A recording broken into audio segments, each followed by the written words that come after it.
Protect yourself from the evil eye. Assalamu alaikum wa rahmatullahi wa barakatuh. My dear brothers and sisters in Islam, this is Muiz Bukhary recording for the Daily Reminder Network. This is part 2 of the last episode, and let me begin by answering the question that I left you all with. Do you think an individual could cast the evil eye upon his own self? The answer to that, my dear brothers and sisters in Islam, is yes. There is a possibility, and this has been explained to us by the scholars rahimahumullah, who state that this possibility comes under the second category, as was discussed in the previous episode, excessive admiration.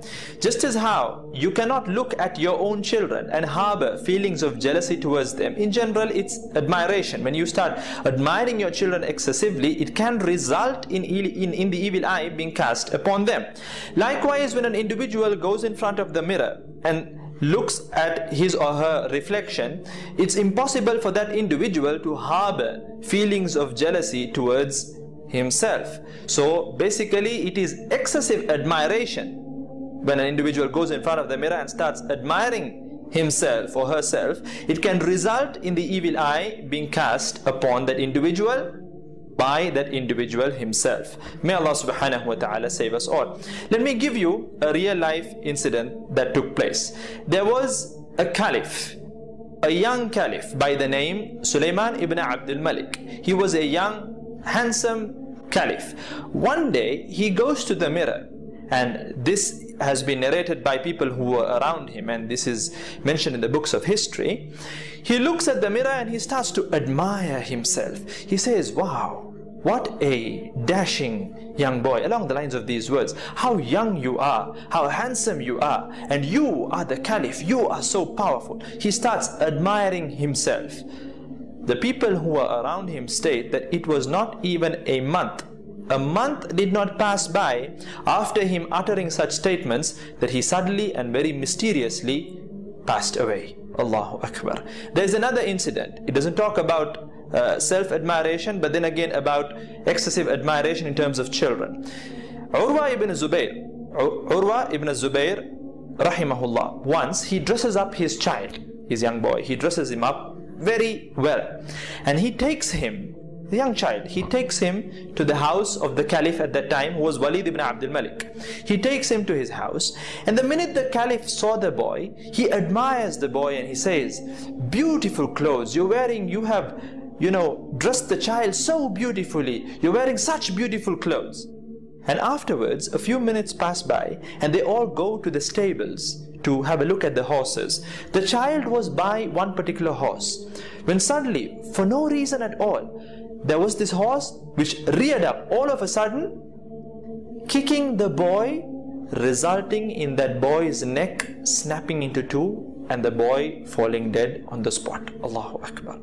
So scholars explain that these two incidents may have occurred due to the evil eye, due to excessive admiration. May Allah subhanahu wa ta'ala save us all. From this we understand that we should not go in front of the mirror and start admiring ourselves excessively. The sisters should not go in front of the mirror, make dark faces and think, look at how hot I am, or look at how sexy I am. Nor should we males go in front of the mirror, start flexing our muscles and think, wow, I'm just so sizzling hot.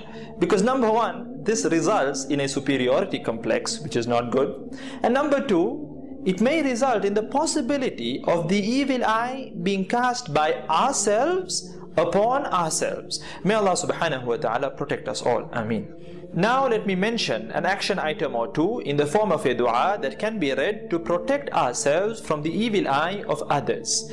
Number one, أعوذ بكلمات الله التامات من شر ما خلق. Let me repeat.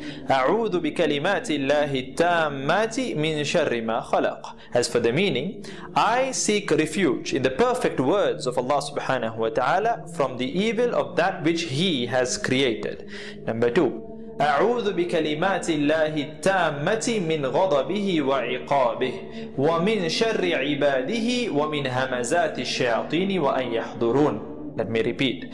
أعوذ بكلمات الله التامة من غضبه وعقابه ومن شر عباده ومن همزات الشياطين وأن يحضرون. As for the meaning, I seek refuge in the perfect words of Allah subhanahu wa ta'ala. I seek refuge in the perfect words of Allah subhanahu wa ta'ala from His punishment and His anger. Min ghadabihi wa iqabi, from His anger and punishment.